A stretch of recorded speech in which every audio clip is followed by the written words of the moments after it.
as well for our own individual usage. This is the world on a chip, and obviously we are not talking about potato chips, we are talking about wafers.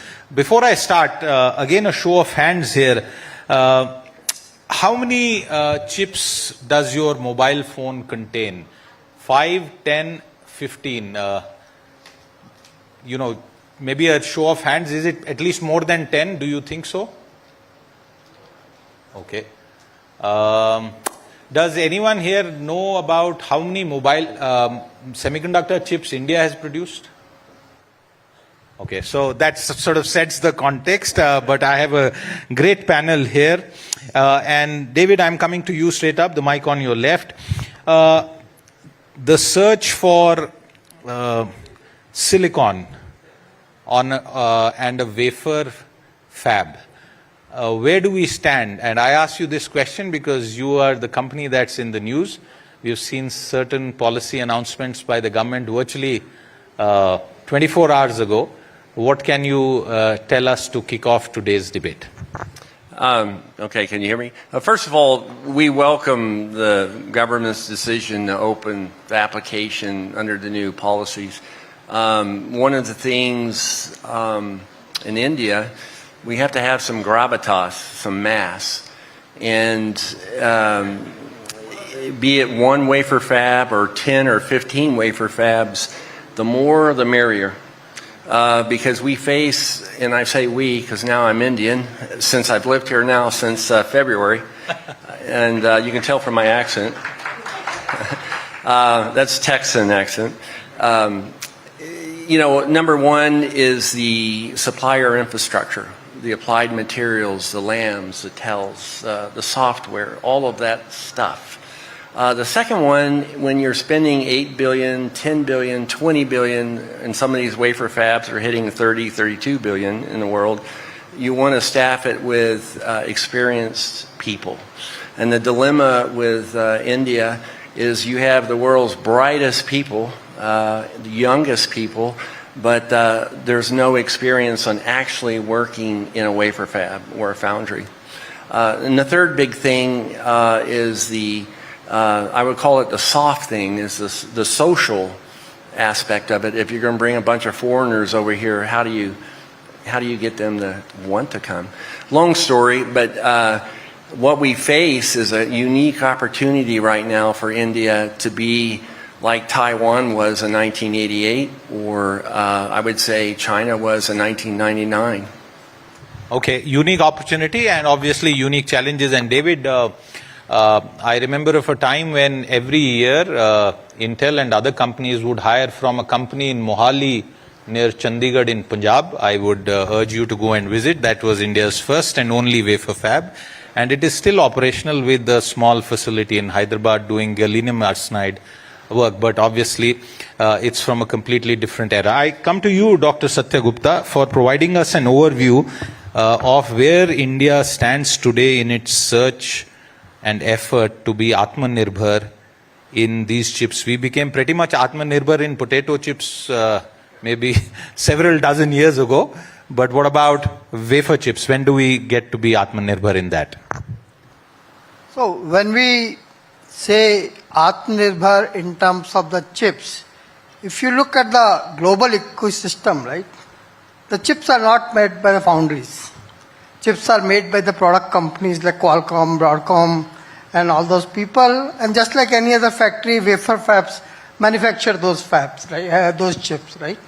So, on the second For the sake of simplicity, would it be fair to equate it with potatoes being grown by farmers and being processed by various companies?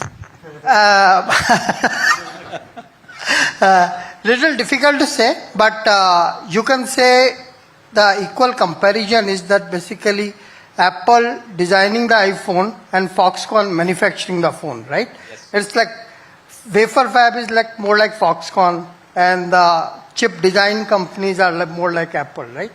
Another fundamental question, deliberately I'm interrupting you so that Sure, the general audience can also understand Interaction it, is better. because this is really high-tech, cutting-edge stuff. What would you say to those people who will say, why do we even need, to go down this path? There is enough semiconductor capacity, minus what happened after the recent supply side disruption. Why not just import and continue to manufacture? Why do you want to sort of reinvent the wheel? So, as I was saying, there has been too much emphasis across the world on the manufacturing side, right? When we say India needs chips, India needs products first, okay? And the manufacturing will basically follow. But at the same time, I think it is a very strategic technology for a country to have. It's not about having this technology, it's about not having that technology. If you don't have this technology, a lot of people say India will become superpower in the semiconductor and this thing. What I say is that India need a seat on the table when the semiconductor geopolitics is discussed across the world, right? We need that well-deserved seat because we are going to be the largest consumer of the semiconductors, okay? And one of the things which we have to do, a lot of numbers Neil and other people produce, like I look these numbers very differently. We are large consumer of the chips, but the demand of the chips is not there that much in India. Only Okay. 10% of that thing which we consume, we can call as a demand, right? Because if something comes as a kit Right. from basically somewhere else, that's not a demand for India. Let's in fact go to Neil to demystify this. Neil, some numbers. How large is the opportunity? How unique is the challenge? And a more fundamental question, because for the last few years, even the government is looking for answers, and if I may say it, investors who actually sort of make the cut from a government point of view. Demystify this for us, please. Sure. Thank you for having me here.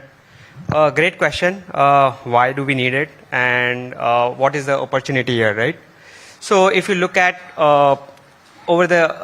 in last year, 2022, in India, India has become a hub, first of all. India has become a hub for manufacturing a lot of electronics. Smartphones, 99% of the smartphones are made here, right, in India for domestic consumption. Beyond that, now India is also exporting phones, right?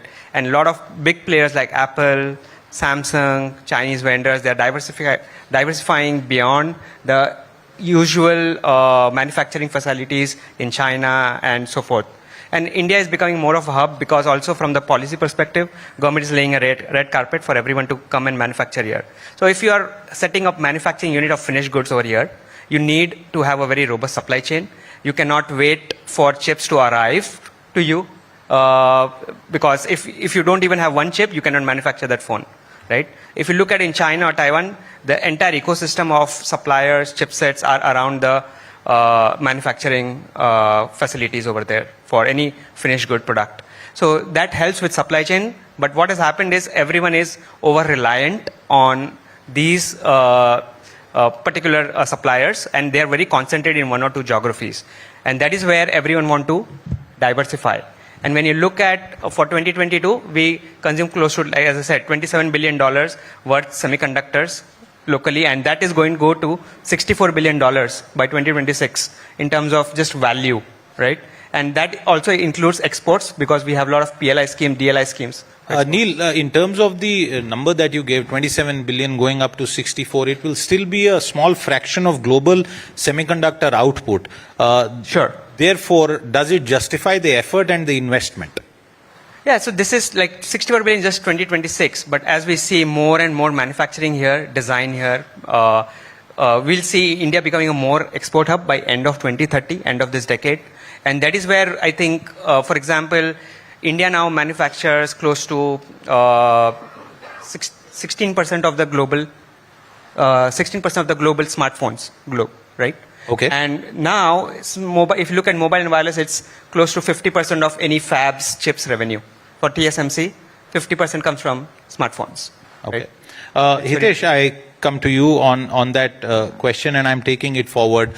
Where do you see the key opportunity lying from a manpower, availability, other resource availability for India? Because the semiconductor industry is massive, it's highly evolved. There are pockets of, I would say, great competitive manufacturing capability. Indians do well in design, for example, overseas, the point that was made earlier on the panel. Where do you see that unique sort of Indian possibility? Thank you for the question. By the way, I'm product of SCL Chandigarh, so that was my first company way back in '96. So thank you for mentioning that.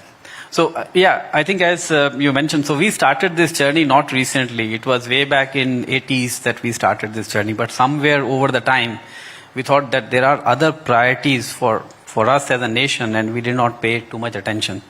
But at the same time, the thing which went on happening was innovation or focus on the design. So in all these 20 years, what we have been doing, all the companies, if you see global companies, have their design hubs in India. And that positions us, and that, to answer your question, is that gives us a unique opportunity. If you see from an XP standpoint, so we have 35% of the R&D workforce is sitting in India. I see the same thing is happening for Qualcomm. So there are tens of thousands of people. So we are making or designing 30 to 40% of world's most complex chips in India. So that's a very big starting point. So manufacturing, as we see, is the key focus. And you are rightly said that 64 million, that's only a fraction. But if we see 2030, it will be 110, just extending the number. So which will be, if we talk at $1 trillion, 110 billion is 11%. So we will be consumer of 11% by 2030.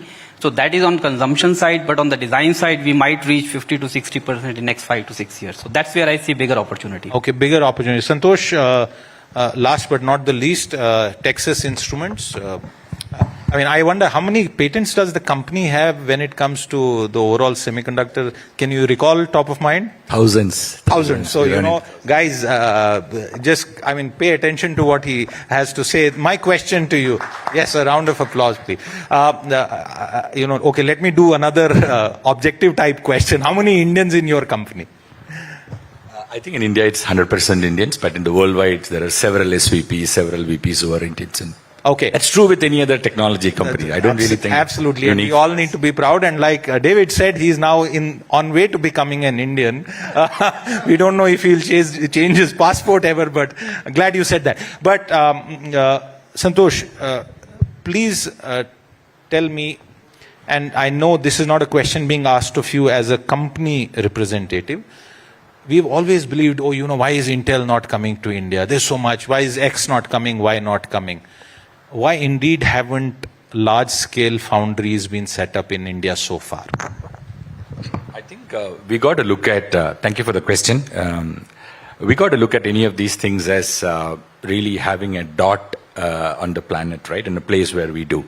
When we look at it, there are several fabulous companies who don't really have any presence at all. And they should definitely look at India as a place to start. When we look at companies like TI, we have 4 or 5 clear places where we already have a dot. We have a presence over this, right? And we are looking at it for the next 10 years to quadruple our production capacity. And we are making significant large investments already today. We have acquired people, land, and so many such things for that journey. So it's much more easier for us to just expand the dot to make it slightly bigger than actually put a dot in a place where we don't really have a presence, right? That does not really mean we will not look at India ever, but it's easier for us to go look at this, and big companies always do things which reduces the risk, and for us, it's a much lower risk option that we already have. And in all those places, we have clear ways. We don't really look at particularly a government investment or something like that to go and do this, right? We look at the financial viability. We absolutely look at India as a very high opportunity for us, for both people. And we don't look at India market only as a market, right? When we produce chips over here, TI produces 40% of its chip end-to-end. Complete responsibility for conceptualization to delivery out of India right today. When we look at it, we don't look at India as a market. Yes, 64 and 110 and everything will look small, but we serve the world. The products that we actually do are for the world. It's not really for India only, right? It's I'm glad you say that. Please also explain it a bit more. Therefore, in the global semiconductor ecosystem, what role does India play? in the overall? So, we know about Taiwan, we know about other things, but if you were to sort of sum it up, where do we stand in that global ecosystem? It's actually very high in the value chain. Innovation is very, very important, right? And design plays and test plays a very huge role in innovation. And one-third of most of the big semiconductor companies actually have their design houses here, right? And TI produces 40% of the chips, and we have a plan to increase it still further. So I do think we already play a very, very important role. And manufacturing is one piece of the puzzle. It's not the only piece of the puzzle. We got to look at it, right? And everything that we do, it must be very competitive. So is this focus on manufacturing right or misplaced? No, it is absolutely right, because I'll tell you why it is important, right? Because we need people who can produce products, going back to what we heard today, right?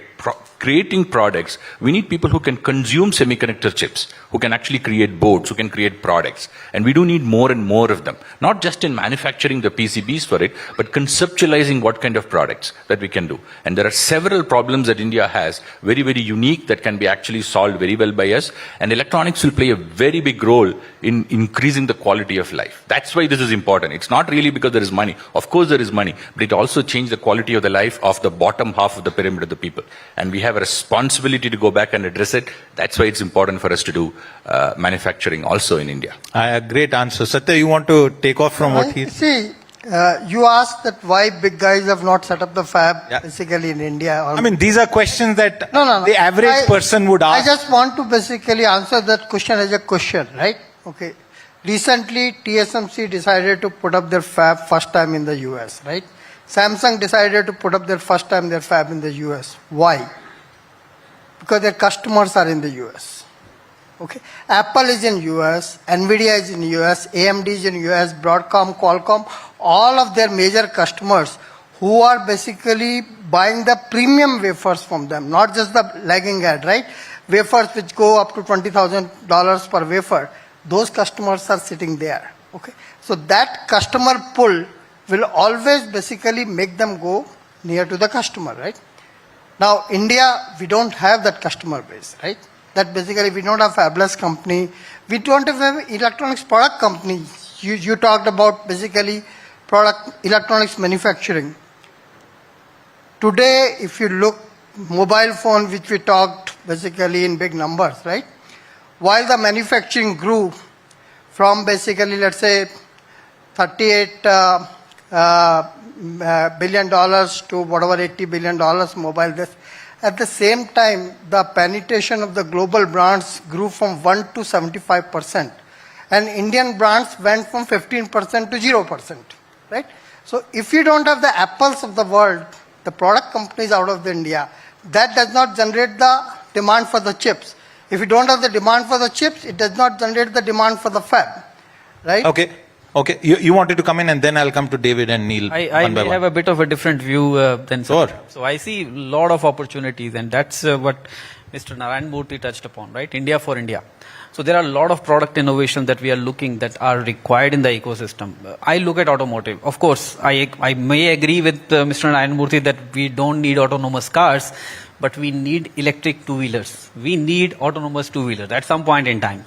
And that's what are the innovations which are innovations for India. And I see huge opportunity. And as Satya mentioned, that the companies go where the customers are.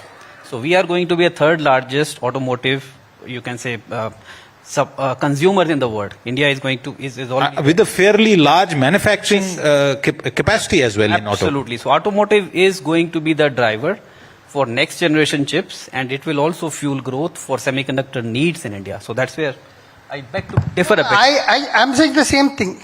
The products are going to be driver. In the mobile manufacturing, we say we don't have the products. That's why the chips are not there. Automobiles, we have the product, so we can have the compound semiconductors and other chips. That's a very big opportunity, but that's driven by the products. We need to reverse the trend in the mobile also. I urge everybody to have 10 mobile brand companies out of India, which take 25% share of the mobile company, and everything in the semiconductor will change once we do that. David, since you are on your journey to becoming an Indian, and very soon people will be calling you, or maybe they already call you David Bhai Sahab. David ji, can you tell us as an outsider, and I certainly believe that this is part of India's process of also technology and adoption and product development and having a manufacturing base is part of our country growing up and going up globally. In many sectors we have done it. This is one sector that we are making our attempts. What's your gut sense? Is it that the government incentives are not enough? Is the government being too cautious? Or is it like other panelists who say that there are multiple other things, including, for example, nearness to customer, that plays a crucial role in an investment decision? Okay, let me just back up a little bit. And I have some numbers here. Yeah, sure. Go ahead. You can rattle them off. Yeah, India imported in 2020 $53 billion in semiconductor. In 2023, it's $100 billion. In $100 billion of foreign exchange going out of the country. And 2027 is $400 billion of money going outside. And there's plenty of examples around the world where countries did not pay attention to manufacturing. I won't name them. And you have some countries that did pay attention to manufacturing and look at them. And for every job in that wafer fab you create, you're going to have 7 to 10 jobs on the outside with suppliers, chemicals, materials. The economic impact of one of these wafer fabs in the U.S., and I was a customer to the wafer fabs, several $1 billion a year, writing a check to some of these guys, because my customers were Qualcomm, NVIDIA, Apple, all over. And what they wanted was a product they wanted on time with total quality, and I could do it at a profit. And you want the manufacturing. If India misses this window, the repercussions are going to be huge. You have a doubling of the semiconductor market going from 600 billion to 1.3 trillion. And that capacity does not exist right now in the next 6 or 7 years, even though there's roughly 54 wafer fabs or 61 wafer fabs under construction right now. The other point is the customers, due to COVID, realize that not all semiconductors are equal. You hear this expression, semiconductors are their new oil. Well, if I'm buying oil, I can get oil from Venezuela, Mexico, Saudi Arabia, Indonesia, Texas, and it's oil. Now, when I'm in semiconductor, you have analog, you have digital, you have MEMS, and you have logic. And I'm sure I'm going to upset somebody you didn't name. But the thing is, if I need memory chips, there's only 1 or 2 places I can go. If one of those disappears because of a tweet or a policy decision, I'm in trouble.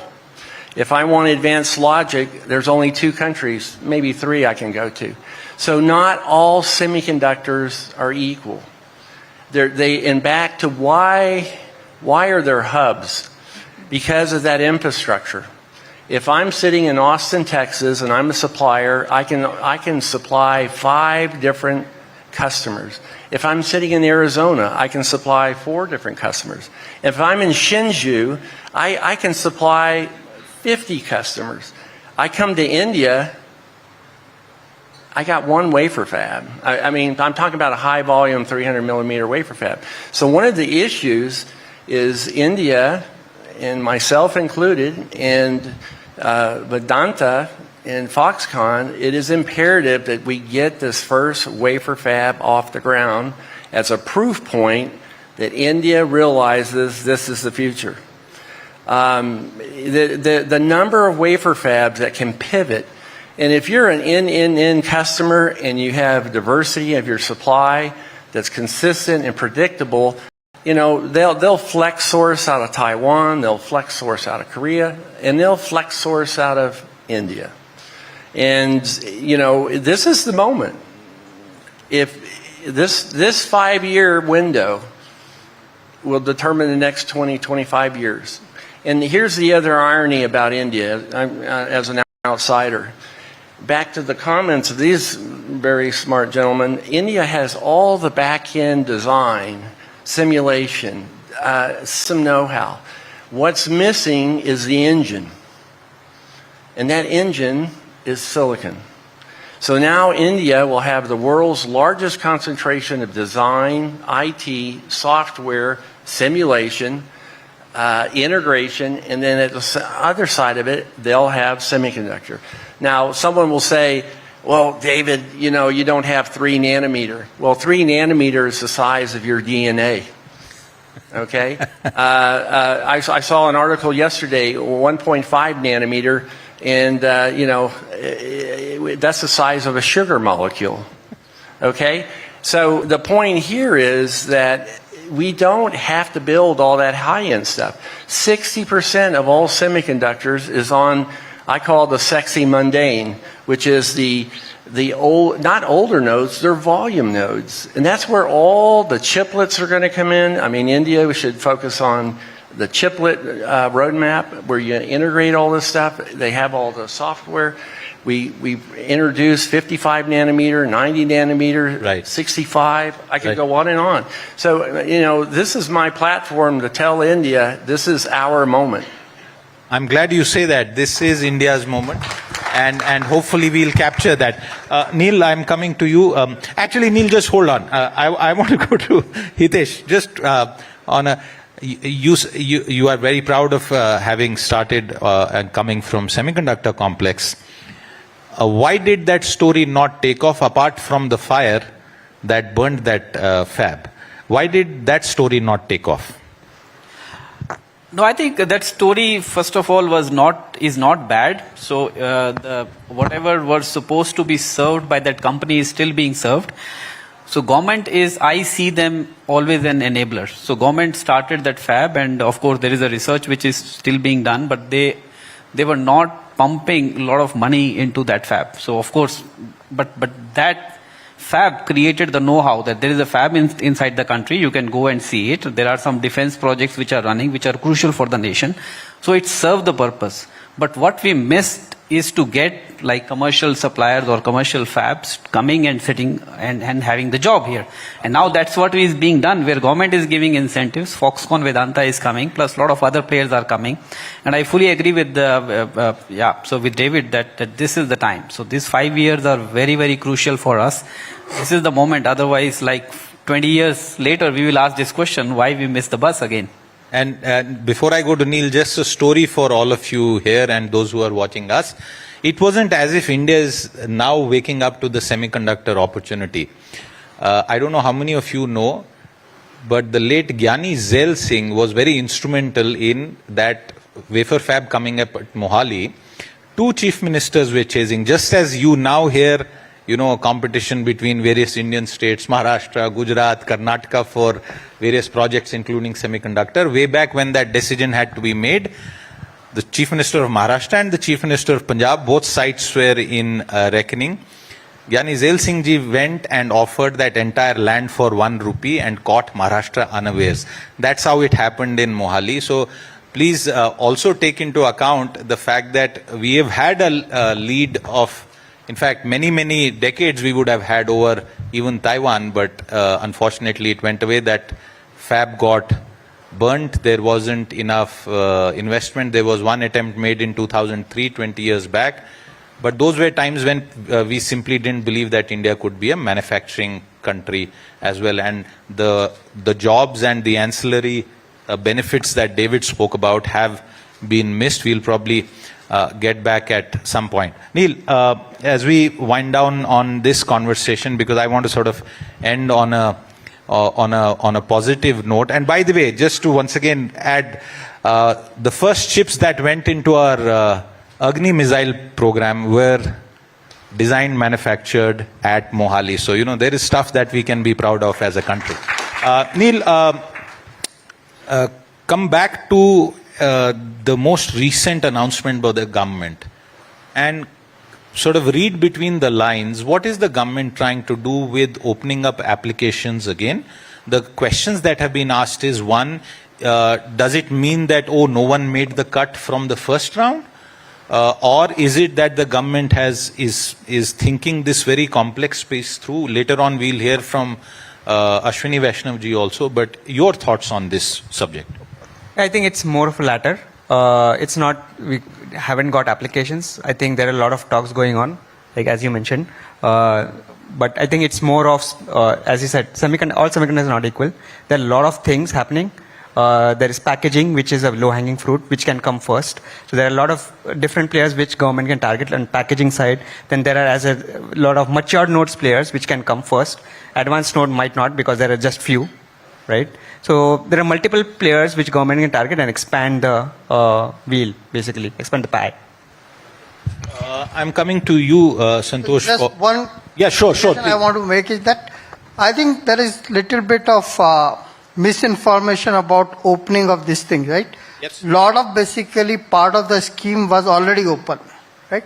Only basically the semiconductor fab part of it, which was basically closed after 45 days, but compound semiconductor, ATMP and all of those things were already open, right? So only that particular portion, which basically yesterday's or day before yesterday announcement got opened, but rest of them were open. Quick response from you. If all goes well, as the president of the VLSI Society, in 2, 3, 4, 5 year time frame, what kind of semiconductor ecosystem could evolve out of all these steps that are being done by the government and the private sector? In 3 years, we will have 2 ATMP. In 4 years, we will have 2 compound semiconductor fab. And in 5 years or 6 years, we will have 2 semiconductor fabs. Okay, wonderful. And that would obviously mean a lot of high-end jobs. Santosh, I'm coming to you for the very final sort of question. And if you could, from your own past experience, draw out, how the future would look like, given all the things that we have discussed here from a overall semiconductor ecosystem in India. You spoke about your company's intentions, but a broader sort of industry overview that you could share. Yeah, I think we got to look at semiconductors and electronics as an enabler for quality of life, right? That's the fundamental thing. Things from mechanical systems are becoming electrical systems, electronic systems have become electronic system. Over the last 50, 70 years I'm talking, right? And electronic systems are becoming intelligent systems. So there is and you take it in your cars, you take it in your homes, you take it in factories, you take it on the roads, you can take it and see it anywhere. There is a much higher percentage of electronics available in them. When world population is just going 1 or 1.2% up, semiconductor industry consistently is growing 8%, and this is despite the fact that average unit price of semiconductors is coming down. That's why this is such an important segment, and there is a lot more innovation out and available there. So my appeal is to really people who are reading this and working on this, that if you are looking for a future in which core segment of engineering that you should really work on, semiconductors is an absolute space. There are multiple things on chemical, material science, engineering, electrical, computers, all of them over there. And India has a very, very bright chance, right? Today we talk about software. Anywhere in the world, India has a prominent presence. I do foresee in all spaces of engineering, semiconductors plays, and semiconductor will have a huge presence where India will really tunnel that movement over there from what we are trying to do. Yeah, just to take to forward what Santosh just mentioned. I think I fully agree. Great opportunity, and we are very supportive of this, and we should support this. I just give you an example. Every year we run a startup contest. So this year we had 270 startups who are in semiconductor space in India. 270 Indian startups in semiconductor who applied space for the startup challenge. Wow. And we selected 12 of them. We are mentoring them. So I think we, as we say, okay, we are having like working on semiconductor space for last 20 years. So we are supporting the ecosystem with the startups, because we have like 4,000 heads, but startups can have 40,000, 400,000 heads who will take the ecosystem much forward. So I think there is a need, and we see a lot of opportunity, and fully agree that semiconductor is the area, and it's a difficult area. I was in Europe last week, and there I see students are not reading electronics or semiconductors. But in India, I think we see a larger opportunity to have more manpower to research, to develop, to manufacture semiconductors in India. Well, a young nation with a lot of fresh hopes, and in this very city, if India's software revolution took birth, at least at this BT Tech Today forum, hopefully we have all got some more clarity as to the possibility of a semiconductor revolution. And imagine if the government alone is going to invest 70,000 crore, it has promised to do that through the PLI scheme, the amount of money that can come in from the private sector, and just think it through. In the last 20-25 years, the telecom revolution, the software revolution, the IT-enabled services revolution, and now the king and the core, the heart of the puzzle, which is not potato chips, but wafer chips. Thank you very much to the entire panel for that wonderful time here with us. Thank you.